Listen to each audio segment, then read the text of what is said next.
நாட்டின் மதிப்பிற்குரிய தலைவர்களை வைத்து அரசியல் செய்ய நினைத்தால் அதில் பாஜக ஒருபோதும் வெற்றி பெறவே இயலாது. கொள்கை எதிரிகள் மற்றும் பிளவுவாத சக்திகளுடன் என்றைக்கும் நேரடியாகவோ மறைமுகமாகவோ கூட்டணி இல்லை.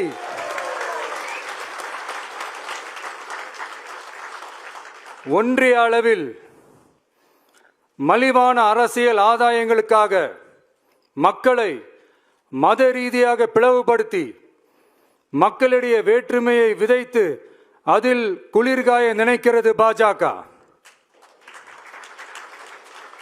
அவர்களின் இந்த விஷமத்தனமான வேலைகள் வேறு எங்கு வேண்டுமான நாட்டின் மதிப்பிற்குரிய தலைவர்களை வைத்து அரசியல் செய்ய நினைத்தால் அதில் பாஜக ஒருபோதும் வெற்றி பெறவே இயலாது.